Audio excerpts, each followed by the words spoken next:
the headquarters of Telesur English in Quito, Ecuador. I'm Carla Gonzalez, and this is From the South.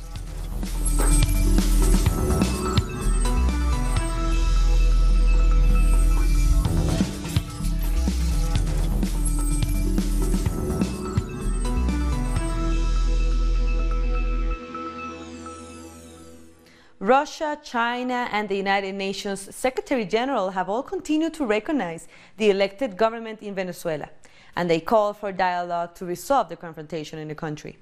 On Wednesday, President Nicolás Maduro told supporters he was breaking off diplomatic relations with the United States.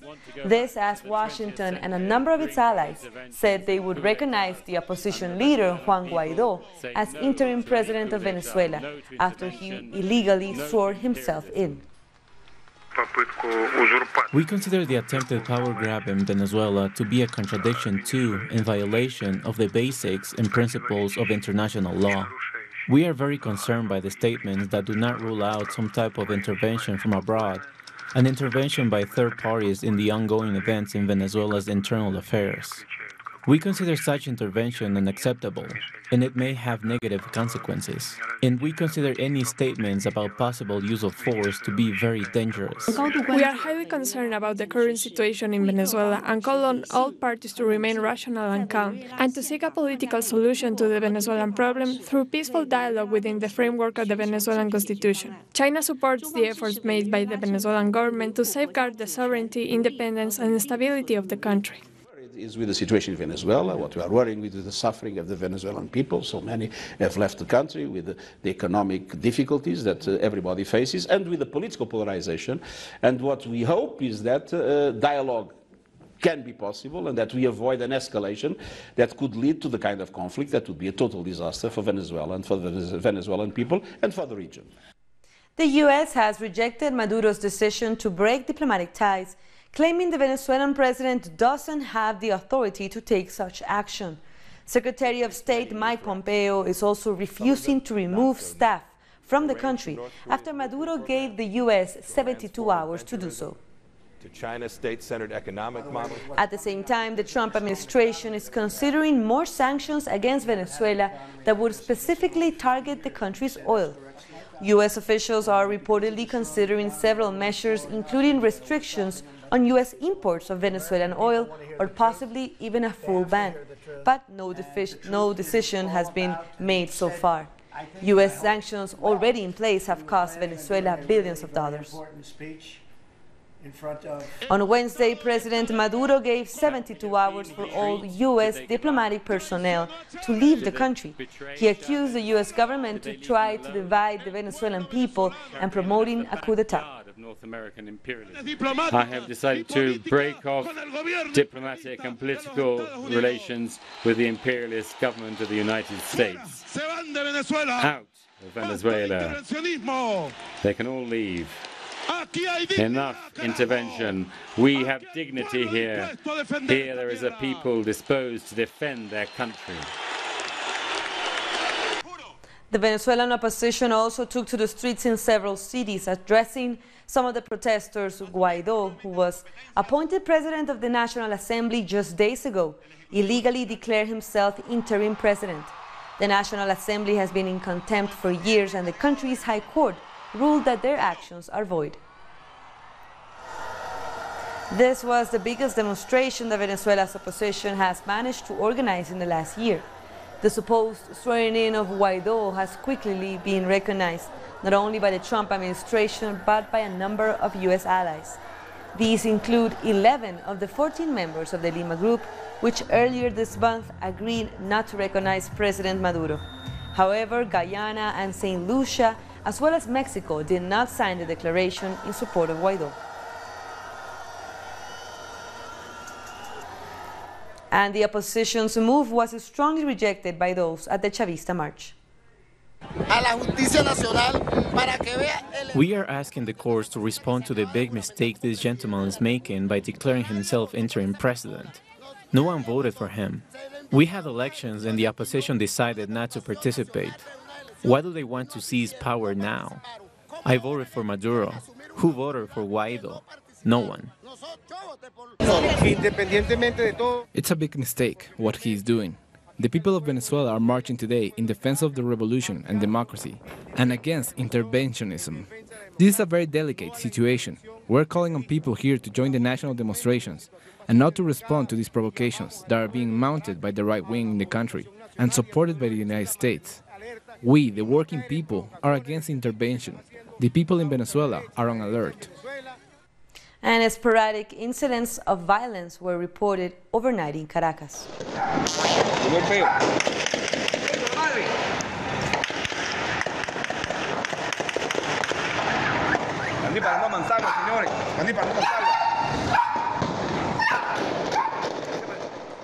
These as tensions remain high between opposition backers and supporters of Maduro's government after a day of large rallies. The Bolivian President Evo Morales is among world leaders who have expressed their support for Venezuelans and for President Maduro. Via Twitter, Morales said his support, quote, comes at a time when imperialism is attacking democracy and people's self-determination.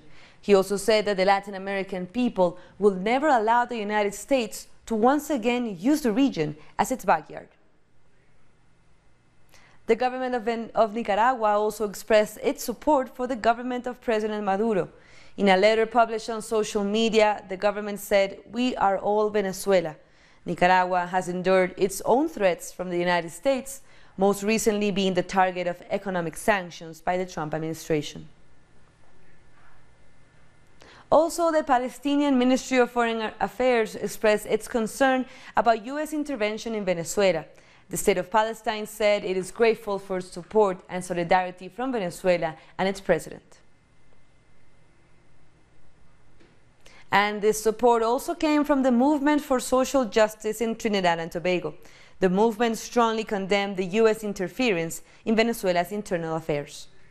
We stand fully in solidarity with President Maduro as the legitimately, democratically elected president of the Bolivarian Republic of Venezuela.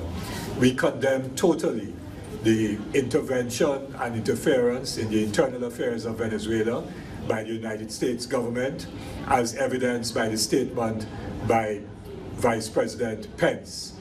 That must not be allowed to stand. We must stand in solidarity with the people of Venezuela to defend their constitution, to defend their sovereignty, to defend their right to self-determination. And Trinidad and Tobago's government says it stands ready to assist Venezuela in any way it can. I too have seen, I don't know if it's a tweet or if it's an official position from the United States President. That's his prerogative. He can say whatever he wants. At the end of the day, Venezuela, as far as I'm aware, remains a sovereign country. We stand, as we've said throughout, as the Prime Minister said, we stand ready to assist in whatever way we can, including in any mediatory position that we may be able to play. But we certainly don't think one government calling on another government to fall is the right way to go about it. Our correspondent Hansel Oro has more on the support coming from Russia and other countries towards Maduro. Russia has reaffirmed its support for Venezuelan President Nicolás Maduro. This comes after the United States and the country members of the Lima Group recognized the opposition leader Juan Guaido as interim president. Russian Senator Andrei Klimov said that his country will not change its political relations with Venezuela. An official statement published by the Foreign Relations Ministry says that the Venezuelan elections were carried out under watch of international observers.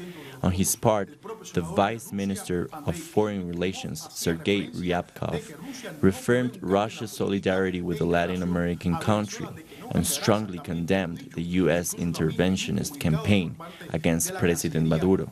He also hopes to continue the intergovernmental trade and economic agreements between both nations. Also a report from our correspondent Hansel Oro. And we have more stories coming up. We'll be back.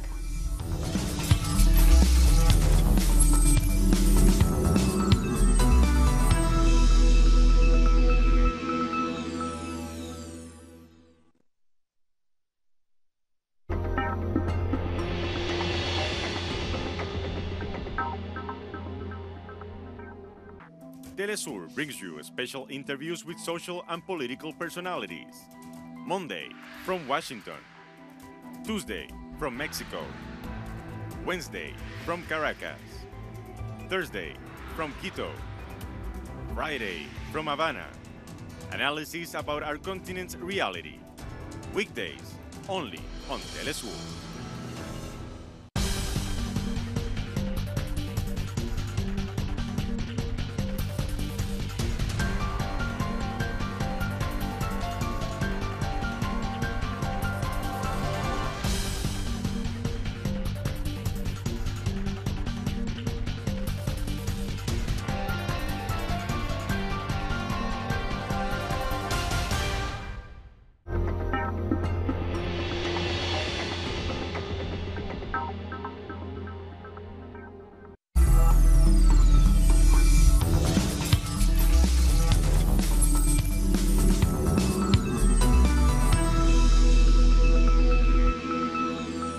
Welcome back.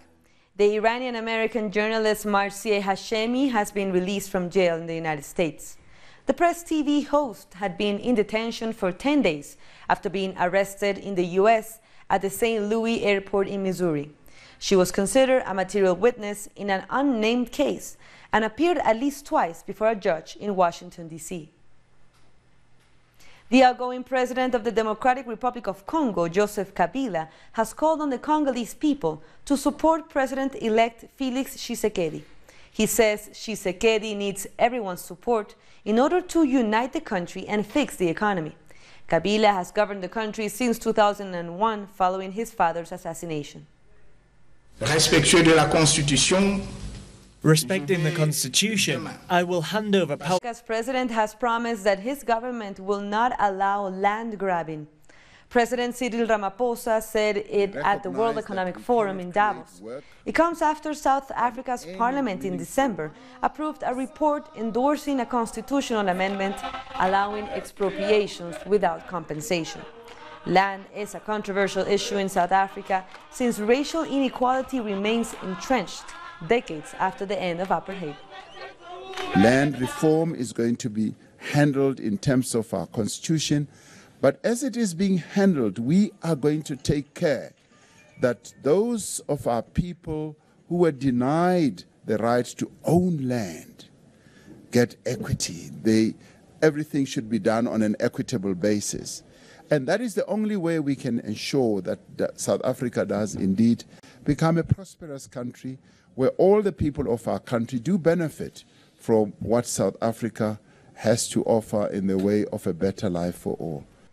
During the Cuban Revolution, the Venezuelan people made major donations to Fidel Castro's 26th of July movement. So it's no coincidence that the first foreign trip that President Castro took was to that country. Let's take a look. Pedro Peláez was among those who started the revolution from the Sierra Maestra mountains. He also accompanied Fidel Castro on his first visit abroad. 60 years later, the retired general still vividly recalls those days.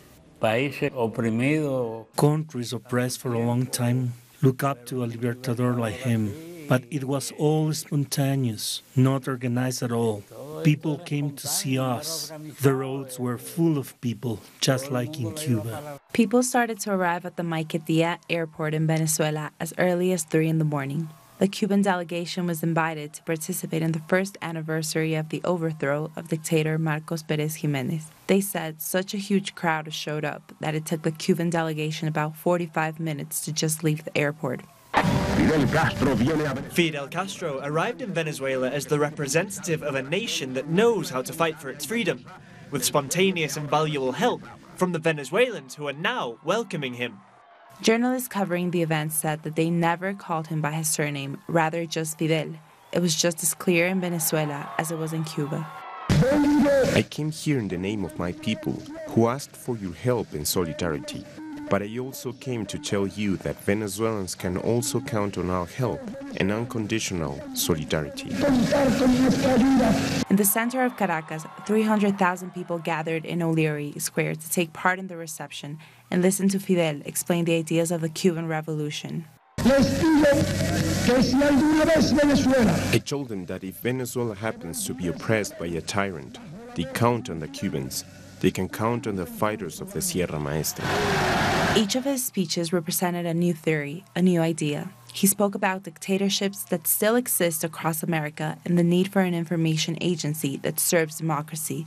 Ascending to the presidential stand in the Caracas Chamber of Representatives, the government received him in Miraflores Palace, and the university awarded him an honorary doctorate. Then he met with President Rómulo Betancourt and the Chilean poet Pablo Neruda. Appearing at the diplomatic ceremony, Fidel Castro showed himself to be a candid person. Beyond all the formalities and protocol, the commander was still the same person who spoke with the campesinos of the Sierra Maestra during 2 years of the liberation campaign. Fidel always carried the people in his heart and said that Venezuela should lead in the push for the unity of the Latin American peoples. The voice of Cuba started to be heard in the rest of the world. Now we turn to the Caribbean. Public consultations have begun in Trinidad and Tobago on the decriminalization of marijuana. This follows the Prime Minister's announcement that the use of marijuana for medicinal purposes would become legal. Several other Caribbean nations are debating this issue. In 2015, Jamaica decriminalized the possession of 2 ounces or less. And last December, St. Vincent and the Grenadines made marijuana legal for medicinal purposes. A Mapuche leader in Chile serving 9 years in prison may soon have his sentence overturned. The Supreme Court has ruled in favor of Facundo Jones Wala, declaring his appeal admissible. His case has shocked Chile as well. The ruling was the result of suspicions that the Chilean government, specifically the Ministry of Security, violated espionage laws. Jones Wala was convicted of arson and for possessing illegal weapons.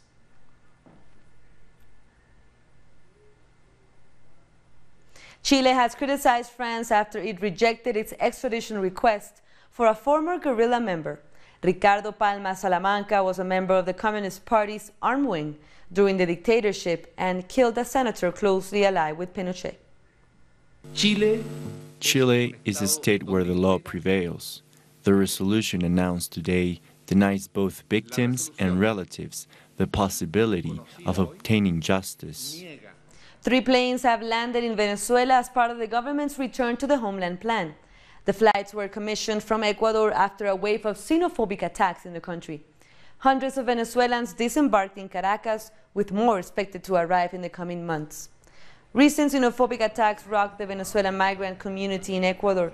The situation was particularly toxic in Ibarra, where a Venezuelan citizen killed a woman. To this date, the return to the homeland plan has helped over 9,000 people return home from various Latin American countries. And we heard their testimonies before they left Ecuador. The day the tragedy occurred, the xenophobia started. I was attacked by a group of Ecuadorians when I was going back to work. They burned my clothes that were there. Me and some colleagues took refuge in a fruit store and they tried to enter, so we had to protect ourselves. And yesterday they returned. They had sticks, pipes, machetes, and we had to run away. It's been a while since I'm trying to return, because we couldn't find a job here. So it's great that the president launched this program. It's very good for us. An earthquake has struck the Santander region in Colombia. It measured magnitude 5.4 on the Richter scale. It could be felt as far away as the cities of Medellin and Bogotá. At present, there are no reports of any injury. The son of Brazilian President Jair Bolsonaro has been linked to the family of the person accused of murdering Councilwoman Mariel Franco. According to local media, Flavio Bolsonaro employed the mother and wife of Adriano Magalhães, who, according to the prosecutor's office, is a member of the organization behind the killing. Prosecutors have ordered the arrest of Magalhães, who is currently on the run.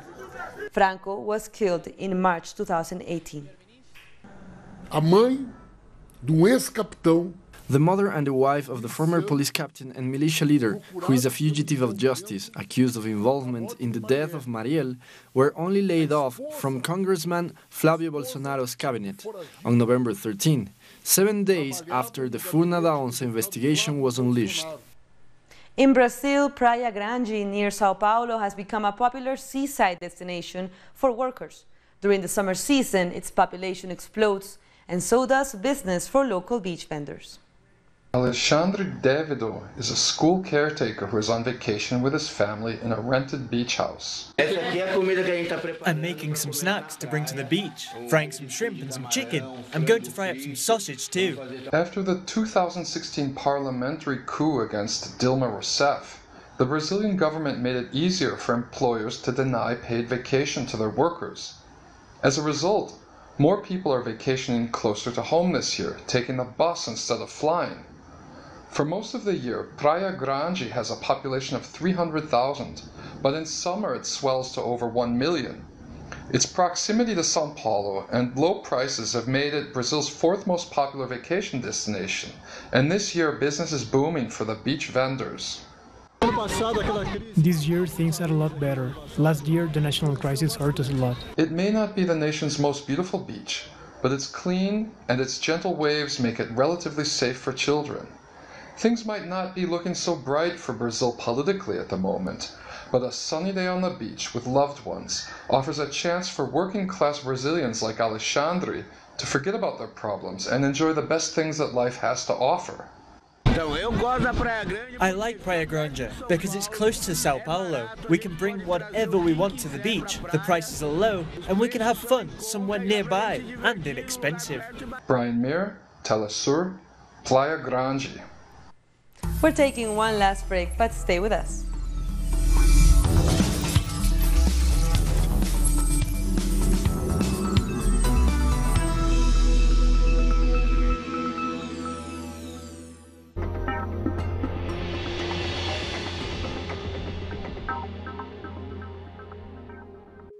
The Pakistani journalist Tariq Ali examines the mass media influence promoted by imperialism. Get access to the analysis of the socio-economic and political life of the whole South America on our screen and platform in English. A critical place committed to the truth to determine the major events that transform the world today. Mondays, only on Telesur.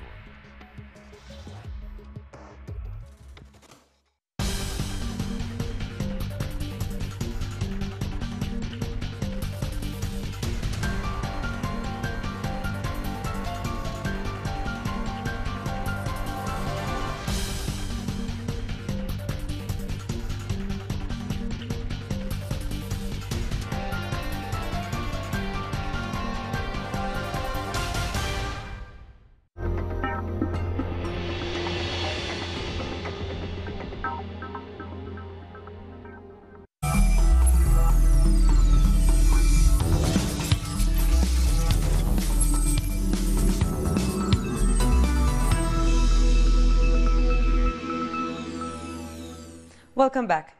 Hundreds of Palestinians have demonstrated against a newly opened road in the occupied West Bank.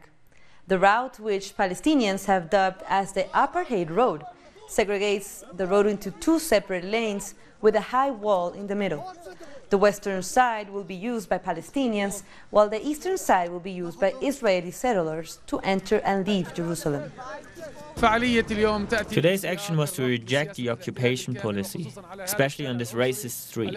This street was opened a few days ago and it symbolizes discrimination.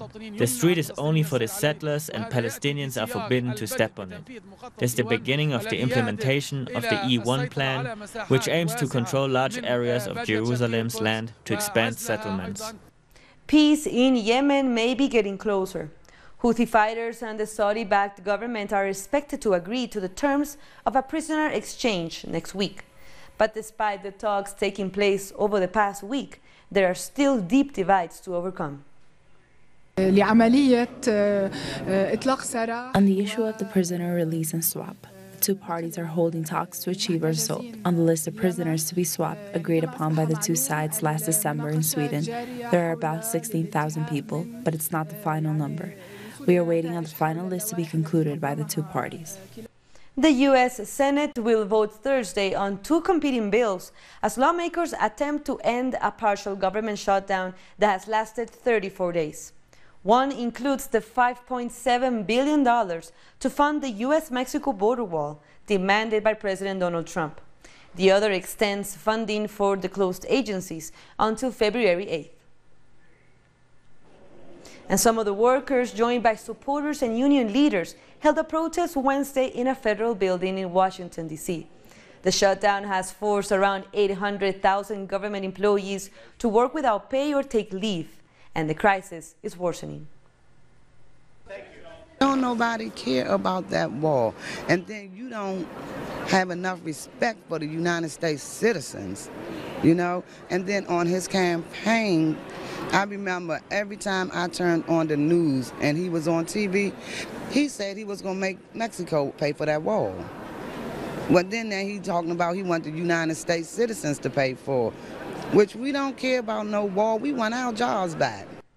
The war of words between Italian government officials and French President Emmanuel Macron has continued to escalate. Italy's Deputy Prime Minister Matteo Salvini launched an attack on Macron, accusing him of sabotaging efforts to end the conflict in Libya. He said the conflict is benefiting French energy companies. Hundreds of asylum seekers, including women and children, have been kicked out of one of Italy's biggest reception centers. They were evicted without notice and will be transferred to other centers hundreds of miles away.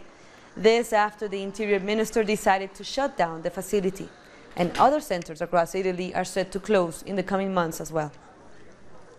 The most abominable thing is that we, the 107 workers in this center, will lose our jobs overnight. I've been living in Rome for 10 years, and on the 31st of January, I have to pack my bags and go home because they took away something that worked very well.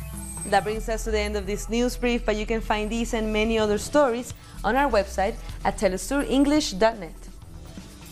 And we're on social media as well, so go ahead and follow us. For Telesur English, I'm Carla Gonzalez. Thank you for watching.